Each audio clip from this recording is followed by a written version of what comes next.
Students students last जो classes थी अपनी उसमें हम लोगों ने मोलैरिटी के बारे में डिस्कस किया, उसके कोरिलेशन निकाले मोलैरिटी और मोलैलिटी का। बड़े फार्मूले थे, याद हुए होंगे आपको। आज हम डिस्कस करेंगे नॉर्मेलिटी के। नॉर्मेलिटी थोड़ा कॉम्प्लिकेटेड है as comparison to molarity and molality.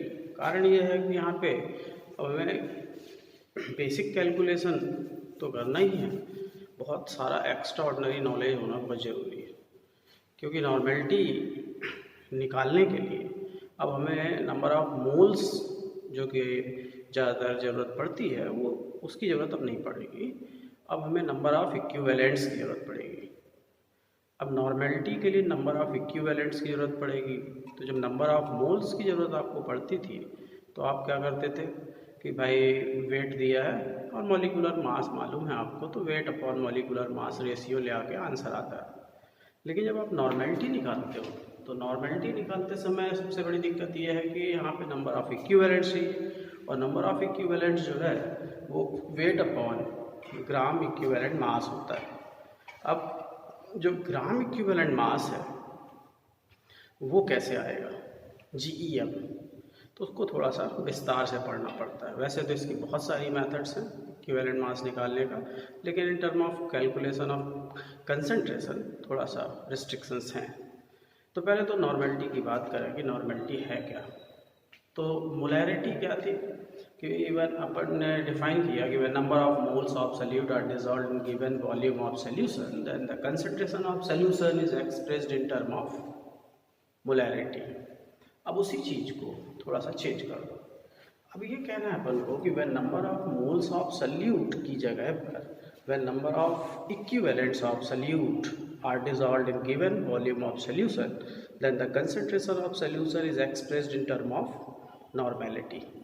Expression जो था मैथमेटिकल एक्सप्रेशन मोलैरिटी का वो weight of solute into 1000 upon GMM into volume था।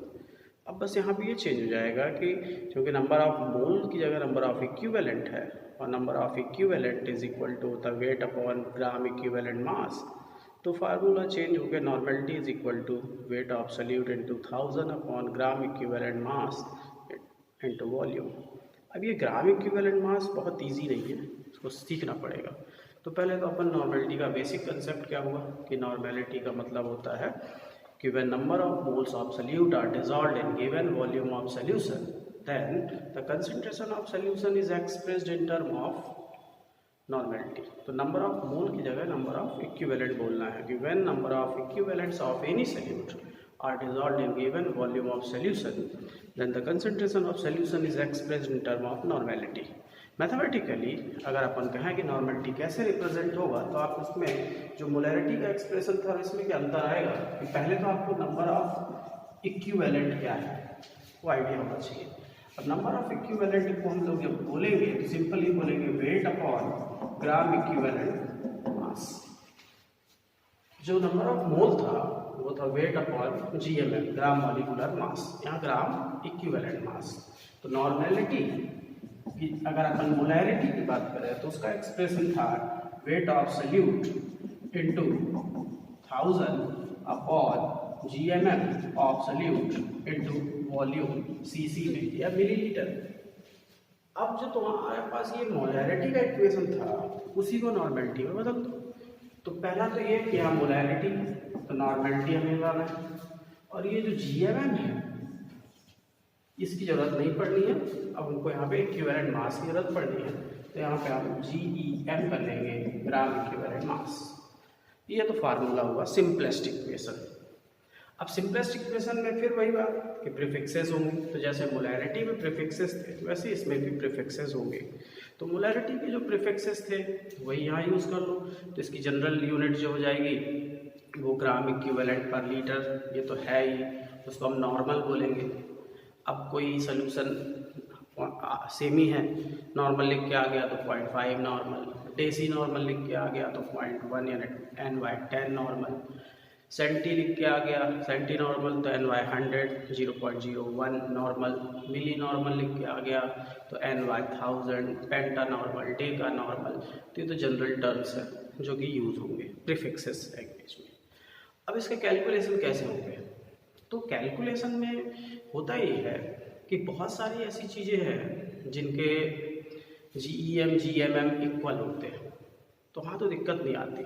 तो कैलकुलेशन का ब्रॉड स्पेक्ट्रम में अगर सोचें तो मोलैरिटी और नॉर्मेलिटी में काफ़ी दिक्कतें सेम हैं, लेकिन प्रॉब्लम ये है कि जब तक आप GEM नहीं जानते, इक्विवेलेंट मास नहीं जानते, तो फिर छोटे से कैलकुलेशन में फंस जाओगे आप।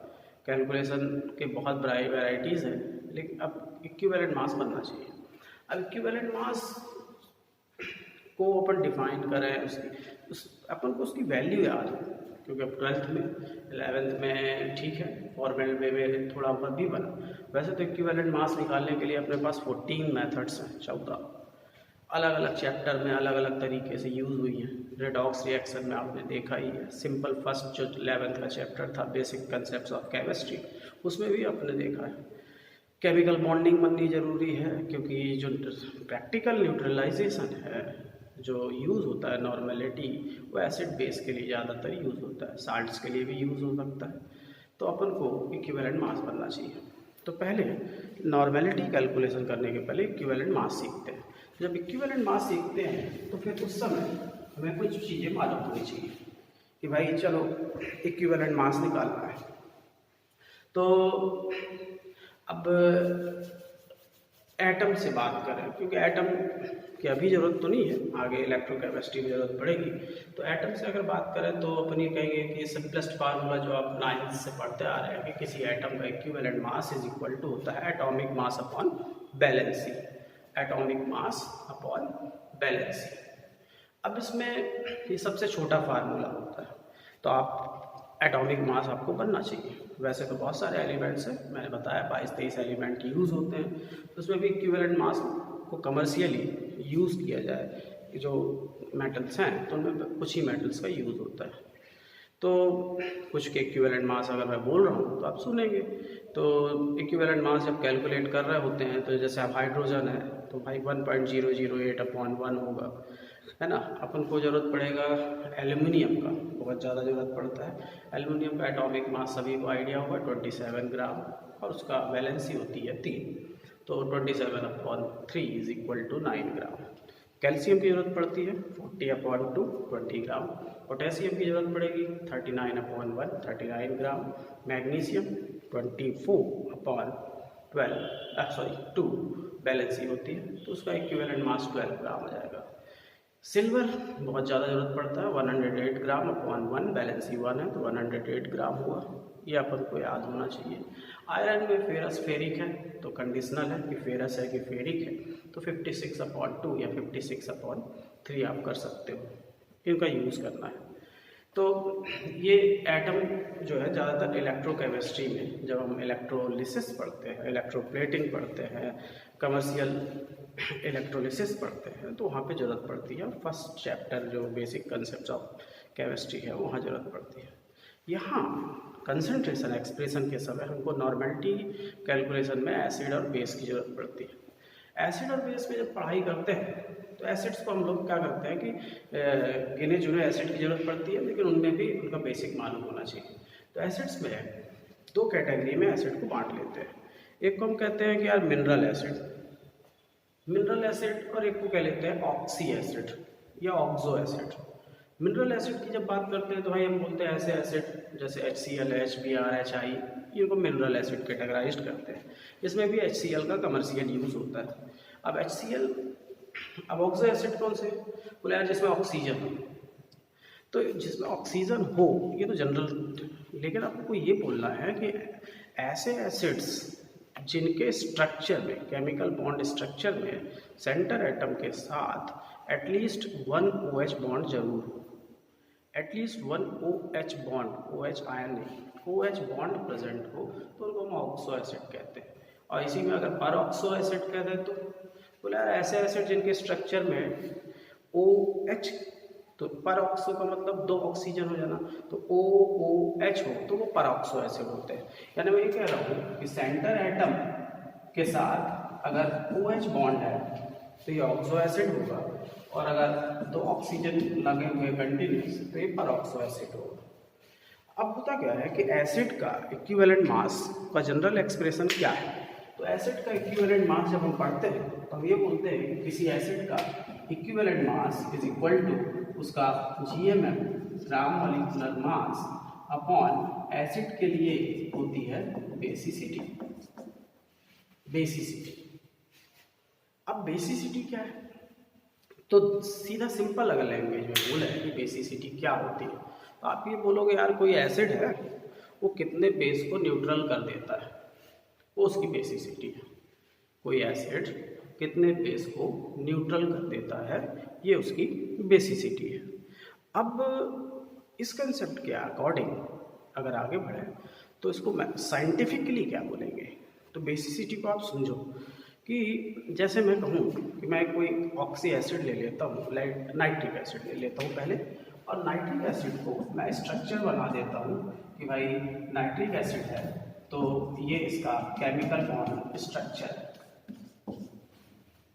कोऑर्डिनेट बॉन्ड के साथ। इस स्ट्रक्चर में आप ध्यान से देखो कि OH बॉन्ड दिखता है कहीं, तो बोले हाँ यार ये OH बॉन्ड दिख रहा है।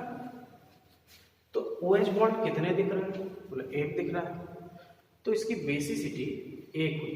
क्यों? क्योंकि जब ये किसी बेस से न्यूट्रलाइजेशन करेगा तो इतना तो मालूम है कि बेस OH माइनस आयन देगा और एसिड H प्लस आयन देगा। तो यहाँ पे क्या होता है कि आपको मालूम है कि जब H प्लस आयन निकलेगा तो ये ऑक्सीजन में इलेक्ट्रॉन शिफ्ट होगा और ये H प्लस आयन फ्री हो जाएगा।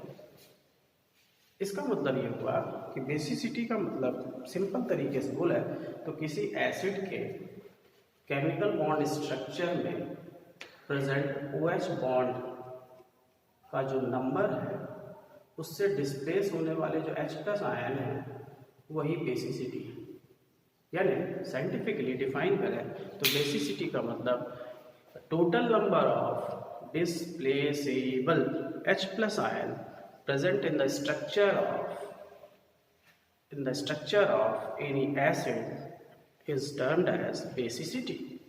Total number of displaceable H plus ion present in the structure of any acid is termed as basicity.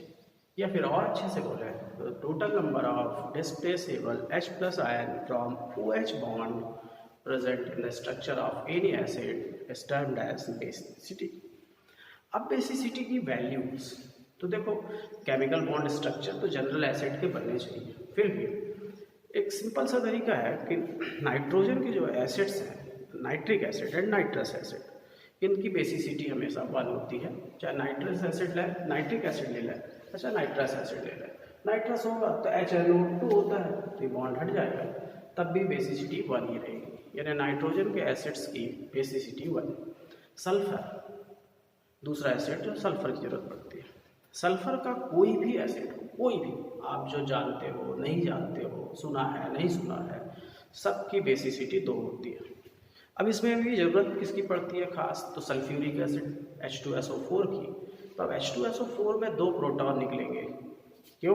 क्योंकि ये H2SO4 है, H2 लिखा है इसलिए, ऐसा नहीं बोलना है। आप जो पढ़ा है जो जानता है वो बोलेगा कि H2SO4 की बेसिसिटी 2 होती है। क्यों? क्योंकि इसके केमिकल बॉन्ड स्ट्रक्चर में 2 OH बॉन्ड होते हैं, ये ऑक्सी एसिड है, और 2 OH बॉन्ड होने के कारण इससे 2 H प्लस आयन निकलते हैं। तो सल्फ्यूरिक एसिड की बात करें तो सब जानते हो कि सल्फ्यूरिक एसिड का स्ट्रक्चर जो जनरल थीम स्ट्रक्चर है NCERT बुक्स वगैरह के हिसाब से वो है ये। अब ऐसे में इसमें OH बॉन्ड की जरूरत देखो अब कितने हैं, 2 OH बॉन्ड है, इसलिए इसकी बेसिसिटी कितनी है 2। तो कोई भी सल्फर का एसिड होगा उसकी बेसिसिटी 2 होती है। न्यूमेरिकली सल्फ्यूरिक एसिड का ही यूज़ नॉर्मेलिटी में होता है। बाकी अगर मैं बोलूँ कि और भी ज़रूरत है तो सल्फ्यूरस एसिड H2SO3 है, उसकी भी बेसिसिटी 2 होगी। डायथियोनिक एसिड H2S2O3 है, उसकी भी बेसिसिटी 2 होगी। आपने सुना हुआ है H2SO5, क्या है ये H2SO5 को क्या कहते हैं, बोले यार H2SO4 को सल्फ्यूरिक एसिड कहते हैं, तो उसमें एक ऑक्सीजन बढ़ गया है तो इसको हम कहते हैं परऑक्सी मोनोसल्फ्यूरिक एसिड। एक परऑक्साइड बॉन्ड आ गया है, तो एक परऑक्साइड बॉन्ड आ गया है तो इसका जो बेसिसिटी में कोई फ़र्क पड़ेगा, बोले नहीं बेसिसिटी तो 2 ही होगी। कमर्शियली इसको क्या कहते हैं अपन, इसको कैरोज एसिड कहते हैं। H2SO7 की जरूरत पड़ सकती है, ओलियम, H2S2O7 ओलियम, इसको पायरोसल्फ्यूरिक एसिड कहते हैं। तो H2S2O7 ओलियम या पायरोसल्फ्यूरिक एसिड होगा तो भी बेसिसिटी 2 ही रहेगी। H2S2O7 की जगह मैं एक ऑक्सीजन बढ़ा दूंगा तो आप बोलोगे यार ये तो बढ़ गया एक ऑक्सीजन, तो परऑक्सी हो जाएगा। तो इसको हम कहते हैं परऑक्सी disulphuric acid, H2S2O8। परऑक्सी disulphuric acid और क्या कहते हैं, कमर्शियली मार्शल एसिड कहते हैं। इतने बड़े बड़े एसिड्स की जरूरत पड़ सकती है, चांस बड़ा कम है। Sulphuric acid is most common. तो सल्फ्यूरिक एसिड का इक्विवेलेंट मास कितना होगा, तो GMM ऑफ सल्फ्यूरिक एसिड तो सबको याद होगा। तो gram molecular mass of sulphuric acid is 98 gram and its equivalent its basicity is 2, therefore equivalent mass of sulfuric acid will be 49 ग्राम। तो ये आपको याद होना चाहिए कि सल्फ्यूरिक एसिड का इक्विवेलेंट मास 49 ग्राम है, नाइट्रिक एसिड का कितना है 63/163 ग्राम। ये दो तो एसिड हो गए।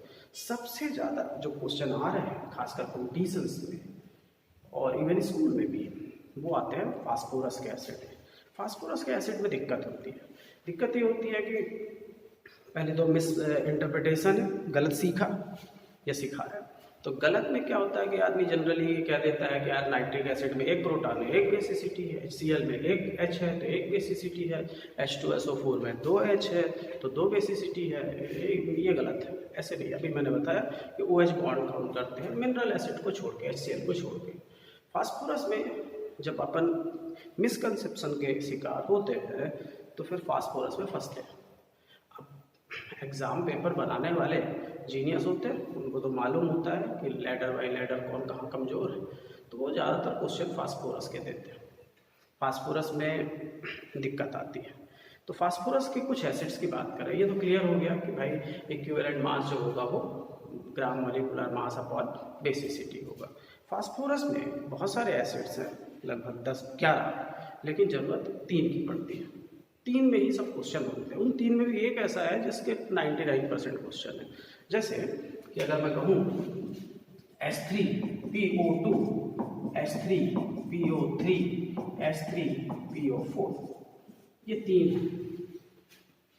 H3PO2 hypophosphorous acid, H3PO3 phosphorous acid, H3PO4 orthophosphoric acid. इसमें भी ये ट्रेडमार्क है H3PO3 फास्फोरस एसिड। सामान्य आदमी से कहा जाए कि भाई जो इनकी बेसिसिटी कितनी है, तो यार 3 प्रोटॉन है, सब में 3 बेसिसिटी है, तो इट्स टोटली रॉन्ग। ऐसा नहीं है। अपन की डिफिनीशन क्या है कि किसी भी एसिड के स्ट्रक्चर में प्रेजेंट OH बॉन्ड से जितने H+ आयन रिप्लेस होंगे न्यूट्रलाइजेशन के पर्पज से, वो कहलाएंगे बेसिसिटी। तो फास्फोरस की केमिकल बॉन्ड का स्केलेटन स्ट्रक्चर बनना चाहिए। फास्फोरस एसिड में जब पढ़ते हैं तो फास्फोरस की 5 वैलेंसी होती है। तो आप कोई भी स्ट्रक्चर बनाने के लिए फास्फोरस की 5 वैलेंसी रिप्रेजेंट कर लो। ऑक्सी एसिड का एक रूल बना के चलो कि कोई भी फास्फोरस का ऑक्सी एसिड होगा, सबसे पहले तो हमको एक एंटीना लगा देना है ऑक्सीजन का, यानी डबल बॉन्ड ऑक्सीजन फास्फोरस के साथ। ये पहला काम है, ये तो कर ही दो। इसके बाद फिर रेस्ट ऑफ सोचो। अब जब ये कर दोगे तो हम H3PO2 की बात कर रहे हैं। अब H3PO2 की बात कर रहे हैं तो ये अपन को पहली शर्त हुई कि फास्फोरस के ऑक्सी एसिड पे डबल बॉन्ड हो तो होगा ही होगा कंपल्सरी। फिर भाई एसिड है तो एटलीस्ट एक OH बॉन्ड तो होगा ही होगा। तो आप बोलोगे ठीक है H3PO2 में एक ऑक्सीजन कम हो गया है, मेरे पास एक ऑक्सीजन और 3 हाइड्रोजन है, तो मैं बोलूँगा कि चलो एक ऑक्सीजन और एक हाइड्रोजन अटैच कर देते हैं कोवैलेंट बॉन्ड से। तो अब मेरे पास क्या बचा, P खत्म है, दोनों O नहीं है, अब बचा सिर्फ 2 हाइड्रोजन। तो एक हाइड्रोजन इससे जोड़ दूंगा, एक हाइड्रोजन इससे जोड़ दूंगा। अब आप देखो, बताओ कितनी बेसिसिटी, 1। यानी हमको स्टडी करके ये क्लियर रखना है कि बेसिसिटी जब पढ़ रहे हैं किसी एसिड की तो उसमें जितने हाइड्रोजन दिख रहे हैं वही बेसिसिटी नहीं होती, इसकी बेसिसिटी 1 है। तो स्वाभाविक है इसकी इक्विवेलेंट मास जो होगा GMM/1 हो जाएगा। अब इसी को आगे बढ़ा लो। जो सेकंड है फास्फोरस एसिड H3PO3, सबसे ज़्यादा क्वेश्चन इसके आए हुए हैं। तो अब आप इतने समझदार हो, उस इसमें क्या डिफरेंस है, एक ऑक्सीजन बढ़ गया है। इस स्ट्रक्चर में क्या करोगे, एक ऑक्सीजन बढ़ा दो कहीं लेफ्ट राइट, ये देखो। अब बोलो कितने एच है, बोले एच तो 3 है, लेकिन ओ एच कितने हैं, बोले 2। तो बेसिसिटी कितनी हुई, 2। तो कितनी बेसिसिटी हो गई, 2। तो इसका मतलब है, इसको आपको क्लियर रखना है। तो इक्विवेलेंट मास कितना होगा, बोले ग्राम मॉलिक्यूलर मास अपॉन 2 होगा। अब ग्राम मॉलिक्यूलर मास कितना होगा, तो आप समझते हो, हाइड्रोजन का 3, फास्फोरस का 31, ऑक्सीजन का 48 अपॉन 2। तो इसका सम करोगे तो सब जानते हो कि 82 आएगा, और 82 अपॉन 2 इज इक्वल टू 41 ग्राम। अब H3PO4 का क्या होगा, तो आप समझदार हो, जब ये बना हुआ है, एक ऑक्सीजन और बढ़ गया है, तो बोले एक ऑक्सीजन और बढ़ गया है, तो एक OH बॉन्ड और बढ़ा दूंगा। तो बोले यार इसमें तो 3 दिखता है, 3 होता है, 3 OH है तो 3 बेसिसिटी भी है। तो ये नहीं बोलना है दिखता है H कितना होता है, आपको सीधा सीधा रूल बनाना है कि किसी भी एसिड के केमिकल बॉन्ड स्ट्रक्चर में जितने OH बॉन्ड होते हैं उससे जितने H+ आयन रिलीज होते हैं फॉर न्यूट्रलाइजेशन पर्पस, उसी को हम कहते हैं बेसिसिटी। क्लियर। तो ये 2 फास्फोरस के एसिड्स की जरूरत पड़ेगी। इसके अलावा जब आप कैलकुलेशन करते हो तो आपको जरूरत पड़ती है कुछ ऑर्गेनिक एसिड्स की। ऑर्गेनिक में एसिटिक एसिड है और ऑक्सैलिक एसिड है। तो एसिटिक एसिड में ये एसिटिक एसिड है तो स्वाभाविक बात है इसमें भी वही कंसेप्ट लगेगा, कितने OH बॉन्ड है, एक OH बॉन्ड है, इसलिए इसकी बेसिसिटी 1 है, इसलिए इसका इक्विवेलेंट मास कितना होगा 60/1 यानी 60 ग्राम। लेकिन अगर मैं क्रिस्टलाइन ऑक्सैलिक एसिड की बात करूं तो ऑक्सैलिक एसिड से क्वेश्चन बहुत ज़्यादा आते हैं, बहुत ज़्यादा। तो ऑक्सैलिक एसिड में ये स्ट्रक्चर है, कितने OH बॉन्ड है, बोले यार 2 OH बॉन्ड है। अगर मैं इसका ओपन स्ट्रक्चर बनाऊं तो ये ओपन स्ट्रक्चर ये होगा 2H2, ये 2 OH बॉन्ड। बोले यार वाटर में भी 2 OH होते हैं, या वाटर जो है H2O का मॉलिक्यूल वाटर ऑफ क्रिस्टलाइजेशन है, वो स्ट्रक्चर में अरेंज नहीं है। तो इसका मतलब OH बॉन्ड 2 है, तो मॉलिक्यूलर मास होता है 126/2 इज इक्वल टू 63, यानी equivalent mass of oxalic acid is 63 gram which is equal to equivalent mass of nitric acid. Nitric acid का भी इक्विवेलेंट मास कितना था 63 ग्राम। तो पहला आप एसिड्स में अपने कंसेप्ट्स को क्लियर कर लीजिए। जो जरूरी है कि भाई हम एसिडिटी सॉरी बेसिसिटी हमारे पास क्लियर कंसेप्ट हो गया। अब जब एसिड का बनता है तो हमको ज़रूरत पड़ती है बेस की। बेस में कहीं दिक्कत नहीं आती, क्योंकि बेस में ज़्यादातर आप जानते हो कि मेटल के साथ होगा तो उसमें आयनिक स्ट्रक्चर तो होगा ही होगा, तो 2 पार्ट में आयन्स में टूट जाता है। तो बेस में हम सीधा ये कहते हैं कि किसी बेस का इक्विवेलेंट मास जो होता है वो हमेशा इज इक्वल टू क्या होगा, equivalent mass of base is equal to gram molecular mass upon acidity, where the term acidity means that the number of OH minus ion, not a bond, number of OH minus ion displaced from the structure of base for neutralization। यानी define करें तो अपन बोलेंगे basicity is equal to number of OH minus ion यानी total number of displaceable OH minus ion present in the structure of any base is termed as basicity. Base तो बहुत है, लेकिन जो जनरल क्वेश्चन आते हैं वो आपको याद होने चाहिए, जैसे कि NaOH में एक OH है तो इसकी GEM इज इक्वल टू 40/1 होगा। GMM NaOH का 40 होता है, 40/1 40 आंसर यूज होगा। KOH बहुत यूज होता है, KOH का 39K होता है, O16H1 56/1 KOH का। कैल्शियम हाइड्रोक्साइड, तो कैल्शियम हाइड्रोक्साइड का formula COH whole twice, 2 OH है तो एसिडिटी जो होगी वो 2 होगी। Calcium hydroxide 74/2 is equal to 37 gram. Aluminium hydroxide AlOH whole thrice, तो एल्यूमिनियम हाइड्रोक्साइड में OH कितने हो गए 3, तो aluminium hydroxide AlOH whole thrice तो GMM/3। फेरस हाइड्रोक्स फिर FeOH whole twice, FeOH whole thrice, इन किसी का भी यूज़ करें आंसर आ जाएगा। ज़्यादातर क्वेश्चन जो है वो NaOH KOH के लिए है, कुछ कैल्शियम हाइड्रोक्साइड के लिए। तो आप क्लियर रखना है इसमें, ठीक है। तो अपन को एसिड में और बेस में इक्विवेलेंट मास पहले बनना चाहिए, तब फिर जाके किसी भी तरह का कैलकुलेशन बनता है। अब आप जब ये जान जाते हो कि भाई हमको इक्विवेलेंट मास का आइडिया है, तब फिर कैलकुलेशन की बात आती है। अब आपके पास जो फार्मूला था नॉर्मेलिटी का, वो था क्या, number of equivalents dissolved in given volume of solution. तो अब आप डिफाइन कर सकते हो, जैसे मैं क्वेश्चन बोल दिया मैंने कि यार if 3.15 gram of oxalic acid is dissolved in 125 milliliter of water, then calculate the normality of solution. The question is, if 3.15 gram of oxalic acid is dissolved in 125 ml of water, then the normality will be. अब यहाँ पे क्या दिया है, weight of oxalic acid is 3.15 ग्राम दिया है, volume दिया हुआ है 125 ml। फार्मूला अपन के दिमाग में क्लिक करेगा कि नॉर्मेलिटी इज इक्वल टू होता है weight into 1000 upon GEM into volume. अब प्रॉब्लम ये है कि घंटी बज गई, जहाँ पे GEM नहीं मालूम तो वहीं पे आंसर गलत हो जाएगा।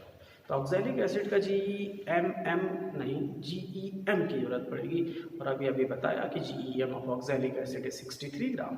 अब जब आपको ये मालूम है तो आप बोलोगे यार normality is equal to weight कितना दिया था 3.15,000 अपॉन 63 125। अब इसमें ये कोई बहादुरी बहुत बड़ा कैलकुलेशन नहीं है, लेकिन अब ये ना मालूम हो तब तो बहुत बड़ा कैलकुलेशन हो गया।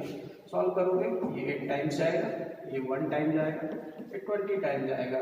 जब इसको सॉल्व करोगे तो 2/5 आ जाएगा, ठीक है। अब 2/5 आएगा तो 0.4 आ जाएगा, आगे मैं लिख दूंगा नॉर्मल या फिर 0.4 नॉर्मल। तो इजी कैलकुलेशन था। इस तरह की कैलकुलेशन बहुत सारे बुक्स में दिए हैं, आप उसको अप्लाई कर सकते हो। अब बोले यार इतने सारा लाएंगे क्या, बोले नहीं, कल का मोलैरिटी का अगर केस याद हो आपको तो मोलैरिटी में जो जो बताया, जो जो सिखाया कंडीशंस, उन सब में कैपिटल M मोलैरिटी परसों की क्लास में, तो वहाँ पे अपन कैपिटल N कर लें। अगर आप इक्विवेलेंट मास क्लियर है आपका तो फिर नॉर्मेलिटी मोलैरिटी के सब क्वेश्चन फार्मूले एक जैसे होंगे, बस दिमाग में क्लिक करना चाहिए कि नॉर्मेलिटी पूछा कि मोलैरिटी पूछा। तो नॉर्मेलिटी में इक्विवेलेंट मास की जरूरत पड़ेगी, मोलैरिटी में मॉलिक्यूलर मास की जरूरत पड़ेगी। फार्मूलों में की बात करें तो जैसे मोलैरिटी की बात पढ़ रहे थे तो पहला कंडीशन ले लेते हैं कि if strength X%, density D gram per cc are given in the question, then the molarity will be XD10 upon GMM. Here the normality will be XD10 upon GEM, where X is strength, D is density, XD10 upon GEM. ये formula अपने पास already है कि when in any question X% strength, D gram per cc density are given, then the normality of the solution is XD10 upon GMM. ये सीधा पका पकाया formula है, direct apply करो बहुत सारे आंसर आएंगे। दूसरी कंडीशन थी डाइल्यूशन और फॉर न्यूट्रलाइजेशन। आपको हमेशा ये ध्यान रखना है कि अगर किसी क्वेश्चन में न्यूट्रलाइजेशन शब्द आ गया पहला, दूसरा पीएच कैलकुलेशन आ गया, तो हमेशा कंसंट्रेशन नॉर्मेलिटी यूनिट में ही एक्सप्रेस करना होगा, वेदर द एसिडिटी और बेसिसिटी आर 1 और मोर देन 1। होता क्या है कि ज़्यादातर क्वेश्चन NaOH, KOH, HNO3 इनके आते हैं। अब जब इनके आते हैं तो आदमी मोलैरिटी निकाले, नॉर्मेलिटी निकाले, आंसर तो एक ही आएगा। लेकिन अगर यही चीज़ बदल गया और सल्फ्यूरिक एसिड, ऑक्सैलिक एसिड वगैरह वगैरह आ गया और आपको बेस की जगह कैल्शियम हाइड्रोक्साइड आ गया या मैग्नीशियम हाइड्रोक्साइड आ गया, एल्यूमिनियम हाइड्रोक्साइड आ गया, तब आप फंस जाओगे। तब ऐसे केस में आपको ये समझना होगा कि नॉर्मेलिटी कैलकुलेशन में ही हमको न्यूट्रलाइजेशन सॉल्व करना है। तो न्यूट्रलाइजेशन में आप जब बात कर रहे थे तो अपने पास केसेस थे कि concentration before dilution is equal to concentration after dilution. तो ऐसे केस में अपन के पास फार्मूला हो जाएगा N1V1 is equal to N2V2। ये इजी फार्मूले हैं जो कि मैंने बताया था, आप इसको डायरेक्ट अप्लाई करिए। इसी में एक और कंडीशन बढ़ जाएगी कि when in any question strength of before and after dilution are given as well as density before and after dilution are given, then we always use the formula of 6 digit which already proven by me last classes. Which one is? ऐसे case में हमारा जो formula था वो 6 digit का formula था x1 d1 v1 is equal to x2 d2 v2. Concentration before dilution is equal to concentration after dilution. x1 d1 v1 is equal to x2 d2 v2. इसे काफ़ी question है, बहुत ज़्यादा है, आप अप्लाई करो. फिर इसके बाद नॉर्मेलिटी ऑफ मिक्सर. जब मिक्सर बनाएंगे तो वही अपना पुराना arithmetic mean and resultant is equal to first case n1 v1 plus second case n2 v2 upon total volume v1 plus v2. If total volume is already given तो फिर अपन को precautionary ध्यान देना है कि भाई टोटल वॉल्यूम दिया हुआ है तो आंसर आ जाएगा. ये नॉर्मेलिटी के ये छोटे से पार्ट. अब ब्रॉड स्पेक्ट्रम में अगर पढ़ें तो इक्विवेलेंट मास के मैंने बताया ऑलरेडी कि बहुत सारे तरीके हैं, वो सब तरीके यहाँ लग सकते हैं, लेकिन अभी पहले आप फर्स्ट स्टेप में इसको अप्लाई करो कि भाई हम नॉर्मेलिटी निकालते हैं तो एसिड और बेस के साथ ये कैलकुलेशन यूज़ करना है. बाकी इक्विवेलेंट मास बहुत सारे तरीके हैं जो कि ज़्यादातर इलेक्ट्रोकेमिस्ट्री में ज़रूरत पड़ता है या टाइट्रेशन में ज़रूरत पड़ता है, रेडॉक्स रिएक्शन में ज़रूरत पड़ेगा, जो कि आगे अपन बात करेंगे इसके बारे में. दूसरा, कल मैंने एक रिलेशन बताया था आपको लास्ट क्लास में कि relation between molarity and molality. तो वो रिलेशन था, उनको याद होगा कि मोलैरिटी अगर मालूम है और मोलैलिटी लाना है, स्ट्रेंथ दिया है, डेंसिटी दिया है, तो हमारे पास रिलेशन था small m molality is equal to capital M upon density minus capital M into GMM of solute into 10⁻³ इससे कैलकुलेशन करना था. फिर मैंने बताया कि मोलैलिटी और मोल फ्रैक्शन का रिलेशन तो small m is equal to XA into 1000 upon 1 minus XA into GMM of B. ये फार्मूला था. अब relation between molarity and molarity बनने के बाद मोलैरिटी एंड नॉर्मेलिटी बनना चाहिए. तो ये सबसे इजी रिलेशन होता है. यहाँ पे अपन ये मान लेते हैं कि x एक डिजिट है जो कि या तो एसिडिटी है और बेस या तो बेसिसिटी है फॉर एसिड. तो हमारे पास जो मोलैरिटी का इक्वेशन था वो क्या था कि भाई हमारे पास इक्वेशन था WA 1000 upon GMM of A into volume. Normality का था WA into 1000 upon GEM of A into volume. तो मोलैरिटी अपॉन नॉर्मेलिटी जब सॉल्व करोगे तो सब कैंसिल हो जाएगा. क्या बचेगा? GMM और GEM. तो हो जाएगा GEM अपॉन GMM. अब आप अभी पढ़ चुके हो कि GEM is equal to GMM upon acid के लिए बेसिसिटी, बेस के लिए एसिडिटी. तो यहाँ पे मान लेते हैं x. इसका मतलब ये हुआ कि GMM upon GEM is equal to x. तो स्वाभाविक है मोलैरिटी अपॉन नॉर्मेलिटी को कोरिलेट करोगे तो 1/x आ जाएगा. तो इसका मतलब normality is equal to x into molarity. इस छोटे से फार्मूले का यूज़ बहुत ज़्यादा है. क्यों? क्योंकि अपन को molar to normal, normal to molar जाना होगा. तो ऐसे केस में आपको ये ध्यान रखना होगा कि अगर मैंने कह दिया कि 2 मोलर H2SO4 तो normality is equal to x into molarity. तो H2SO4 का x कितना है? फैक्टर 2. जैसे बहुत रिसेंट क्वेश्चन आया, बहुत बार आया कि नॉर्मेलिटी ऑफ 0.3 मोलर H3PO3. तो अब H3PO3 आ गया तो x फैक्टर, बेसिसिटी फैक्टर 2. तो बोलोगे यार normality is equal to x into molarity. x 2 है, मोलैरिटी 0.3 है तो 0.6. तो कम से कम इनको अप्लाई करो. नॉर्मेलिटी, मोलैरिटी फॉर मोलैलिटी, इनका क्या है कि कैलकुलेशन आपको करने से आपका कॉन्फिडेंस बूस्ट अप होता है. इनके क्वेश्चन डायरेक्ट सॉल्व होते हैं, छोटे होते हैं, स्टेप में आते हैं और आप इजीली सॉल्व कर सकते हो. इन मेथड्स को आप एक साथ अप्लाई करोगे और आगे क्वेश्चन बनेंगे. ज़रूरी नहीं है कि आप क्वेश्चन पे जूझो. सबसे बड़ी ज़रूरत है आप क्वेश्चन को टच में आओ, देखो, क्वेश्चन पढ़ो, फिर उसका सलूशन देखो. क्वेश्चन पढ़ने और सलूशन देखते देखते ही आपसे बनने लगेगा। नेक्स्ट क्लास जो होगी अब इससे अलग थोड़ा सा नई बातें होंगी कि सलूशन की और फैक्टर्स क्या है, हेनरीज लॉ क्या है, कैसे हेनरी लॉ को एक्सप्रेस किया जाता है, क्या तरीका होगा, फैक्टर्स क्या है, वेपर प्रेशर क्या है, बॉइलिंग पॉइंट के साथ कोरिलेशन क्या है, और भी बहुत कुछ। तो आज के लिए इतना ही। Okay, thank you.